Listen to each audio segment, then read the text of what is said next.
नमस्कार बच्चों, आज हम ओम प्रकाश वाल्मीकि द्वारा रचित 25 चौका 150 कहानी पढ़ेंगे।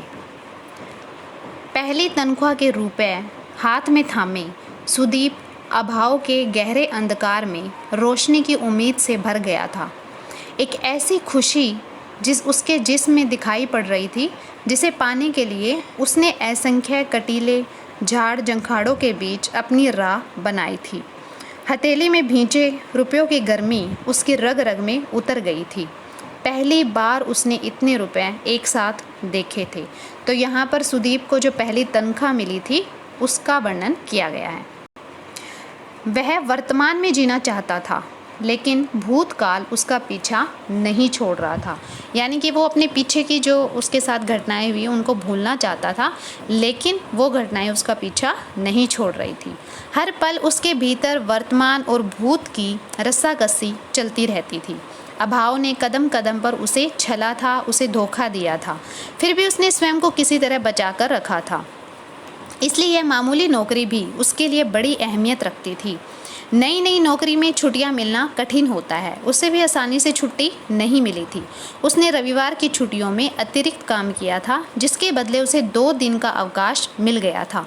वह पहली तनख्वाह मिलने की खुशी अपने माँ बाप के साथ बांटना चाहता था। स्कूल की पढ़ाई और नौकरी के बीच समय और हालात की गहरी खाई को वह पाट नहीं सकता था। फिर भी खाई के बीच जो कुछ भी था उसे सांत्वना देकर उसकी पीड़ा को तो वह कम कर ही सकता था। सुख दुख के चंद लम्हे आपस में बांटकर पीड़ा कम हो जाती है। उसने इस पल के इंतजार में एक लंबा सफ़र तय किया था। ऐसा सफ़र जिसमें दिन रात और मान अपमान के बीच अंतर ही नहीं था। शहर से गांव तक पहुंचने में 2-2.5 घंटे से ज़्यादा का समय लग जाता था। यहाँ पर क्या कहना चाहते हैं कि सुदीप शहर में काम करता था और उसे पहली तनख्वाह मिली थी और वो इस तनख्वाह को अपने माँ बाप को सौंपना चाहता था, इसलिए वो गाँव जा रहा है। इसलिए वह सुबह ही निकल पड़ा था। बस अड्डे पर आते ही उसे बस मिल गई थी। बस में काफ़ी भीड़ थी। बड़ी मुश्किल से उसे बैठने की जगह मिल पाई थी। कंडक्टर किसी यात्री पर बिगड़ रहा था। इस सामान को उठाओ, छत पर रखो, आने जाने का रास्ता बंद ही कर दिया है। किसका है यह सामान? कंडक्टर ने ऊंचे और कर्कश स्वर में पूछा। एक दुबला पतला सा ग्रामीण धीमे स्वर में बोला, जी मेरा है। कंडक्टर ने ग्रामीण के वजूद को तोलते हुए, यानी कि उसकी हालात देखते हुए, आवाज़ सख्त करके लगभग दहाड़ते हुए कहा, तेरा है तो इसे अपने पास रख, यहाँ रास्ते में अड़ा दिया है, उठा इसे। ग्रामीण ने गिड़गिड़ाकर अजीब सी आवाज़ में कहा, साहब नज़दीक ही उतरना है। सुदीप जब भी किसी को गिड़गिड़ाते देखता है तो उसे अपने पिताजी की छवि याद आने लगती है। ऐसे में उसका पोर पोर, उसका अंग अंग चटकने लगता है, जैसे कोई धीरे धीरे उसके जिस्म पर आरी चला रहा हो। उसने कंडक्टर की ओर देखा। कंडक्टर का तोंदियल, यानी कि पेट निकला हुआ जो शरीर था, वो कपड़े फाड़कर बाहर आने को छटपटा रहा था। बनेले सूअर की तरह उसके चेहरे पर पान से रंगे दांत, पीले दांत उसकी भव्यता में इजाफा कर रहे थे। यानी कि उसने कंडक्टर को किसके समान बताया? सूअर की तरह। सुदीप को लगा जंगली सूअर बस की भीड़ में घुस आया है। उसने सहम कर सहयात्री की उसके पास जो यात्री था उसकी ओर देखा, जो निरपेक्ष भाव से अपने ख्यालों में गुम था। सुदीप ने ग्रामीण पर नज़र डाली, जो अभी तक दयनीयता से उभर नहीं पाया था, अभी तक बेचारा बना हुआ था। उसके भीतर पिताजी की छवि आकार लेने लगी। वह दिन स्मृति में दस्तक देने लगा जब पिताजी उसे लेकर स्कूल में दाखिल कराने गए थे। उनकी बस्ती के बच्चे स्कूल नहीं जाते थे। पता नहीं पिताजी के मन में यह विचार कैसे आया कि उसे स्कूल में भर्ती कराया जाए, जबकि पूरी बस्ती में पढ़ाई लिखाई की ओर किसी का ध्यान नहीं था। पिताजी लंबे लंबे डग भरकर चल रहे थे। उसे उनके साथ चलने में दौड़ना पड़ता था। उसने मैली सी एक बदरंग कमीज़ और पट्टेदार निक्कर नुमा कच्छा पहन रखा था, जिसे थोड़ी थोड़ी देर बाद ऊपर खींचना पड़ता था। स्कूल के बरामदे में पहुंचकर पिताजी पल भर के लिए ठिठके, फिर धीरे धीरे चलकर इस कमरे से उस कमरे में झांकने लगे। हर एक कमरे में अंधेरा था, जिसमें बच्चे पढ़ रहे थे। मास्टर कुर्सियों पर उकड़ू बैठे बीड़ी पी रहे थे या ऊँग रहे थे। पिताजी फूल सिंह मास्टर को ढूंढ रहे थे। 2-3 कमरों में झांकने के बाद एक छोटे से कमरे की ओर मुड़े। उस कमरे में अन्य कमरों से ज़्यादा अंधेरा था। फूल सिंह मास्टर अकेले बैठे बीड़ी पी रहे थे। उन्हें दरवाजे पर देखकर फूल सिंह मास्टर खुद ही बाहर आ गए थे। पिताजी ने मास्टर जी को देखते ही दयनीय स्वर में गिड़गिड़ा कर कहा, मास्टर जी, इस जातक यानी कि बच्चे को अपनी शरण में ले लो। 2 अक्षर पढ़ लेगा तो थारी दयाते यो भी आदमी बन जाएगा, हमारी जिंदगी भी कुछ सुधर जाएगी। सुदीप पिताजी की उस मुद्रा को भूल नहीं पाया। वे हाथ जोड़कर झुके खड़े थे। फूल सिंह मास्टर ने बीड़ी का टोटा अंगूठे के इशारे से दूर उछाला और पिताजी को लेकर हेडमास्टर के कमरे में चले गए। सुदीप का दाखिला हो गया था। पिताजी खुश थे। उनकी खुशी में भी वही गिड़गिड़ाहट झलक रही थी। वे झुक झुक कर मास्टर फूल सिंह को सलाम कर रहे थे। बस हिचकोले खा खा कर रेंग रही थी। आसपास के यात्रियों ने बीड़ी सिगरेट का धुआं ऐसे उगलना शुरू कर दिया था जैसे सभी अपनी अपनी दुश्चिंताओं को, अपनी अपनी समस्याओं को धुएं के बादलों में विलीन कर देंगे, गुम कर देंगे। उसने अपने पास की खिड़की का शीशा सरकाया। ताज़ा हवा की हल्की हल्की सरसराहट भीतर घुस आई। उसकी स्मृति में स्कूल के दिन एक के बाद एक लौट कर आने लगे। दूसरी कक्षा तक आते जाते वह अच्छे विद्यार्थियों में गिना जाने लगा था। तमाम सामाजिक दबावों और भेदभावों के बावजूद वह पूरी लगन से स्कूल जाता रहा। सभी विषयों में वह ठीक ठाक था। गणित में उसका मन कुछ ज़्यादा ही लगता था। मास्टर शिवनारायण मिश्र ने 4th कक्षा के बच्चों से 15 तक पहाड़े याद करने के लिए कहा था, लेकिन सुदीप को 24 तक पहाड़े पहले से ही अच्छी तरह याद थे। मास्टर शिवनारायण मिश्र ने शाबाशी देते हुए 25 का पहाड़ा याद करने के लिए सुदीप से कहा। स्कूल से घर लौटते ही सुदीप ने 25 का पहाड़ा याद करना शुरू कर दिया। वह ज़ोर ज़ोर से ऊंची आवाज़ में पहाड़ा कंठस्थ करने लगा। 25 एकम 25, 25 दूनी 50, 25 तिया 75, 25 चौका 100। पिताजी बाहर से थके हारे लौटे थे। उसे 25 का पहाड़ा रटते देखकर उनके चेहरे पर संतुष्टि भाव तैर गए थे। थकान भूलकर वे सुदीप के पास बैठ गए थे। वैसे तो उन्हें विश्वास था जिसे वे अनेक बार अलग अलग लोगों के बीच दोहरा चुके थे। जब भी उस घटना का जिक्र करते थे उनके चेहरे पर एक अजीब सा विश्वास चमक उठता था। सुदीप ने 25 का पहाड़ा दोहराया और जैसे ही 25 चौका 100 कहा, उन्होंने टोका, नहीं बेटे, 25 चौका 100 नहीं, 25 चौका 150। उन्होंने पूरे आत्मविश्वास से कहा। सुदीप ने चौंक कर पिताजी की ओर देखा। समझाने के लहजे में बोला, नहीं पिताजी, 25 चौका 100, ये देखो गणित की किताब में लिखा है। बेटे, मुझे किताब क्या दिखावे हैं, मैं तो हरफ यानी कि अक्षर भी ना पिछाड़ूं। मेरे लेखे तो काला अक्षर भैंस बराबर हैं। फिर भी इतना तो ज़रूर जानूं कि 25 चौका 150 होवे हैं। पिताजी ने सहजता से कहा, किताब में तो साफ साफ लिखा है 25 चौका 100। सुदीप ने मासूमियत से कहा, तेरी किताब में गलत भी तो हो सके, नहीं तो क्या चौधरी झूठ बोलेंगे। तेरी किताब से कहीं ठाडे यानी कि बड़े आदमी हैं चौधरी जी, उनके धोरे तो मोटी मोटी किताबें हैं। वह जो तेरा हेडमास्टर है वो भी पाँव छुए हैं चौधरी जी के, फिर भला वो गलत बतावेंगे। मास्टर से कहना सही सही पढ़ाया करे, पिताजी ने उखड़ते हुए कहा। पिताजी, किताब में गलत थोड़े ही लिखा है। सुदीप रुआंसा हो गया।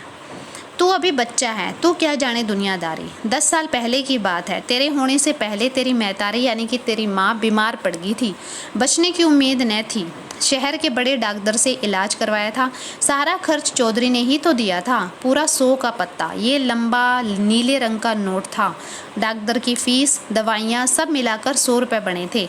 जब तेरी माँ ठीक ठाक होके चालन फिरन लग गई तो मैं 4 महीने बाद चौधरी जी की हवेली में गया। दुआ सलाम के बाद मैंने चौधरी जी से कहा, चौधरी जी, मैं तो गरीब आदमी हूँ, थारी मेहरबानी से मेरी लुगाई की जान बच गई, वह जी गई, वरना मेरे जातक यानी कि मेरे बच्चे वीरान हो जाते। तुमने 100 रुपये दिए थे, उनका हिसाब बता दो, मैं थोड़ा थोड़ा करके सारा कर्ज चुका दूंगा। एक साथ देने की मेरी हिम्मत ना है चौधरी जी। चौधरी जी ने कहा, मैंने तेरे बुरे वक्त में मदद करी थी, ईब तो ईमानदारी से सारा पैसा चुका देना। 100 रुपये पर हर महीने 25 चौका 150। तू अपना आदमी है तो तेरे से ज़्यादा क्या लेना। 150 में से 20 रुपये कम कर दे। 20 रुपये तुझे छोड़ दिए, बचे 130। 4 महीने का ब्याज 130 अभी दे दे, बाकी रहा मूल जब होगा दे देना। महीने के महीने ब्याज देते रहना। यानी कि चौधरी ने उसको, अनपढ़ था वो जो सुदीप के पिता थे वो, तो उनको ब्याज ज़्यादा बताया, 25 चौका 150 कहकर। ये बता बेटे, 25 चौका 150 होते हैं या नहीं। चौधरी भले और इज्जतदार आदमी हैं जो उन्होंने 20 रुपये छोड़ दिए, नहीं तो भला इस ज़माने में कोई छोड़े हैं। अपने शिवनारायण मास्टर के बाप बड़े मिश्र जी को ही देख छोड़े एक ढेला भी ना, ऊपर तय बेगार यानी कि बिना मजदूरी के काम भी करवाता है, अलग ते करावे। जैसे बिगार उनका हक है, दिन भर में गोड्डे टूट जा, मजूरी के नाम पर खाली हाथ। ऊपर तय गाली अलग, गाली तो ऐसे दे है जैसे वेद मंत्र पढ़ रहे हो। सुदीप ने 25 का पहाड़ा दोहराया। 25 एकम 25, 25 दूनी 50, 25 तिया 75, 25 चौका 150। अगले दिन कक्षा में मास्टर शिवनारायण मिश्र ने 25 का पहाड़ा सुनाने के लिए सुदीप को खड़ा कर दिया। सुदीप खड़ा होकर उत्साहपूर्वक पहाड़ा सुनाने लगा। 25 एकम 25, 25 दूनी 50, 25 तिया 75 और 25 चौका 150। मास्टर शिवनारायण मिश्र ने उसे टोका। 25 चौका 100। मास्टर जी के टोकने से सुदीप अचानक चुप हो गया और खामोशी से मास्टर का मुंह देखने लगा। मास्टर शिवनारायण मिश्र कुर्सी पर पैर रखकर उकड़ू बैठे थे। बीड़ी का सट्टा मारते हुए बोले, आगे बोलता क्यों नहीं, भूल गया क्या? सुदीप ने फिर पहाड़ा शुरू किया। स्वाभाविक ढंग से 25 चौका 150 कहा। मास्टर शिवनारायण मिश्र ने डांट कर कहा, 150 नहीं 100। सुदीप ने डरते डरते कहा, मास्टर साहब पिताजी कहते हैं 25 चौका 150 होवे हैं। मास्टर शिवनारायण हत्थे से उखड़ गया। खींच कर एक थप्पड़ उसके गाल पर रसीद किया। आंखें तरेर कर चीखा, अबे तेरा बाप इतना बड़ा विद्वान है तो यहाँ क्या अपनी तुम लोगों को चाहे कितना भी लिखाओ पढ़ाओ रहोगे वहीं के वहीं। दिमाग में कूड़ा करकट जो भरा है, पढ़ाई लिखाई के संस्कार तो तुम लोगों में आ ही नहीं सकते। चल बोल ठीक से, 25 चौका 100। स्कूल में तेरी थोड़ी सी तारीफ क्या होने लगी, पाँव जमीन पर नहीं पड़ते, ऊपर से जबान चलावे हैं, उलट कर जवाब देता है। सुदीप ने सुबकते हुए 25 चौका 100 कहा और एक सांस में पूरा पहाड़ा सुना दिया। उस दिन की घटना ने उसके दिमाग में उलझन पैदा कर दी। यदि मास्टर साहब सही कहते हैं तो पिताजी गलत क्यों बता रहे हैं? यदि पिताजी सही है तो मास्टर साहब क्यों गलत बता रहे हैं? पिताजी कहते हैं चौधरी बड़े आदमी हैं, झूठ नहीं बोलते। उसके हृदय में बवंडर तूफान उठने लगे। नरम और मासूम बालमन पर एक खरोंच पड़ गई थी जो समय के साथ साथ और गहरा गई थी। किसी ने ठीक ही कहा है कि मन में गांठ पड़ जाए तो खोले नहीं खुलती। सोते जागते उठते बैठते 25 चौका 150 से परेशान करने लगा। बालमन की यह खरोंच ग्रंथि बन गई थी। जब भी वह 25 की संख्या पढ़ता या लिखता उसे 25 चौका 150 ही याद आता। साथ ही याद आता पिताजी का विश्वास भरा चेहरा और मास्टर शिव नारायण मिश्र का गाली गलोच करता लाल लाल गुस्सेल चेहरा। सुदीप दोनों चेहरे एक साथ स्मृति में दबाए 25 चौका 150 की अंधेरी दुर्गम गलियों में भटकने लगा। जैसे जैसे बड़ा होने लगा कई सवाल उसके मन को विचलित करने लगे जिनके उत्तर उसके पास नहीं थे। बस अड्डे से थोड़ा पहले ही एक बड़ा सा गति अवरोधक था जिसके कारण अचानक ब्रेक लगने से बस में बैठे यात्रियों को झटका लगा। कई लोग तो गिरते गिरते बचे। झटका लगने से सुदीप की विचार तंद्रा भी टूट गई। उसने जेब को छूकर देखा, तनख्वाह के रुपए जेब में सही सलामत थे। बस गांव के किनारे रुकी। बस अड्डे के नाम पर 2 दुकानें पान बीड़ी की, एक पेड़ के तने से टिकी पुरानी सी मेज पर बदरंग आईना रखकर बैठ गांव का ही बदरू नाई। नाई से थोड़ा हटकर दूसरे पेड़ तले बैठा गांव का मोची, एक केले अमरूद वाला। बस यही था बस अड्डा। सुदीप ने बस से नीचे उतरकर आसपास नजरें दौड़ाई। बस अड्डे पर कोई विशेष चहल पहल नहीं थी। इक्का दुक्का लोग इधर उधर बैठे थे। वह सीधा घर की ओर चल पड़ा। गांव के पश्चिमी छोर पर 30-40 घरों की बस्ती में उनका घर था। दोपहर होने को आई थी। सूरज काफी ऊपर चढ़ गया था। उसने तेज तेज कदम उठाए। लगभग महीने भर बाद गांव लौटा था। जानी पहचानी चिर परिचित गलियों में उसे अपने बचपन से अब तक बिताए पल गुदगुदाने लगे। इससे पहले उसने कभी ऐसा महसूस नहीं किया था। एक अनजाने से आत्मीय सुख से वह भर गया था। अपना गांव, अपने रास्ते, अपने लोग। उसने मन ही मन मुस्कुराकर कीचड़ भरी नाली को लांघा और बस्ती की ओर मुड़ गया। गांव और बस्ती के बीच एक बड़ा सा जोहड़ था जिसमें जलकुंभी फैली हुई थी। जलकुंभी का नीला फूल उसे बहुत अच्छा लगता है। इक्का दुक्का फूल दिखाई पड़ने लगे थे। उसने जोहड़ के किनारे किनारे चलना शुरू कर दिया। पिताजी आंगन में पड़ी एक पुरानी चारपाई की रस्सी कस रहे थे। सुदीप को आया देखकर वे उसकी ओर लपके। अचानक क्या बात है, लगता है शहर में जी नहीं लगा? नहीं, ऐसी बात नहीं है, बस ऐसे ही चला आया, सुदीप ने सहजता से कहा। जेब से निकालकर तनख्वाह के रुपए उनके हाथ में रखकर पाँव छुए। पिताजी गदगद हो गए। दोनों हाथों में रुपए थाम कर माथे से लगाया, उसे जैसे देवता का प्रसाद ग्रहण कर रहे हो। मन ही मन असफुट शब्दों में कुछ बुदबुदाए। फिर सुदीप की माँ को पुकारा। दीपे की माँ यहाँ तो आ, ये ले संभाल अपने लाडले की कमाई। माँ आवाज़ सुनकर बाहर आई, आंचल पसार कर रुपए लिए और सुदीप को छाती से लगा लिया। वह क्षण ऐसा लग रहा था जैसे समूचा घर खुशी की बारिश में भीग रहा हो। सुदीप चुपचाप सभी के खिले चेहरे देख रहा था। सब खुश थे। ऊपरी तौर पर तो वह भी मुस्कुरा रहा था, लेकिन उसके भीतर एक खलबली मची थी। वह अशांत। उसने माँ से कहा, यहाँ बैठो माँ। हाथ बढ़ाकर आंचल से कुछ रुपए ले लिए। गंभीर स्वर में बोला, पिताजी मुझे आपसे एक बात कहनी है। क्या बात है बेटे, कुछ चाहिए? पिताजी ने जिज्ञासावश पूछा। नहीं पिताजी, कुछ नहीं चाहिए, मैं आपको कुछ बताना चाहता हूँ। पिताजी गुमसुम होकर उसकी ओर देखने लगे। कुछ देर पहले की खुशी पर धुंध पड़ने लगी थी। तरह तरह की आशंकाएं उन्हें झकझोरने लगी थी। वे अचानक बेचैनी महसूस करने लगे थे। सुदीप ने 25-25 रुपए की 4 ढेरियां लगाई। पिताजी ने कहा, अब आप इन्हें गिनिए। पिताजी चुपचाप सुदीप की ओर देख रहे थे। उनकी समझ में कुछ भी नहीं आ रहा था। असहाय होकर बोले, बेटे मुझे तो 20 से आगे गिनना भी नहीं आता, तू ही गिन के बता दे। सुदीप ने धीमे स्वर में कहा, पिताजी ये 4 जगह 25-25 रुपए हैं। अब इन्हें मिलाकर गिनते हैं। 4 जगह का मतलब है 25 चौका। कुछ क्षण रुककर सुदीप ने पिताजी की ओर देखा, फिर बोला, अब देखते हैं 25 चौका 100 होते हैं या 150।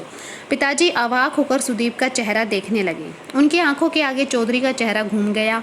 30-35 साल पुरानी घटना साकार हो उठी। यह घटना जिसे वे अब तक न जाने कितनी बार दोहराकर लोगों को सुना चुके थे, आज उसी घटना को नए रूप में लेकर बैठ गया था सुदीप। सुदीप रुपए गिन रहा था बोल बोल कर। 100 पर जाकर रुक गया। बोला, देखो 25 चौका 100 हुए, 150 नहीं। पिताजी ने उसके हाथ से रुपए ऐसे छीने जैसे सुदीप उन्हें मूर्ख बना रहा है। वे रुपए गिनने का प्रयास करने लगे, लेकिन 20 पर जाकर अटक गए। सुदीप ने उनकी मदद की। 100 होने पर पिताजी की ओर देखा। उन्हें विश्वास ही नहीं हो रहा था। उन्होंने फिर 1 से गिनना शुरू कर दिया। 20 पर अटक गए। उलट पलट कर रुपयों को देख रहे थे, जैसे कुछ उनमें कम है। सुदीप ने फिर गिनकर दिखाए। पिताजी को यकीन ही नहीं आ रहा था। सुदीप ने हर बार उनकी शंका का समाधान किया, हर प्रकार से।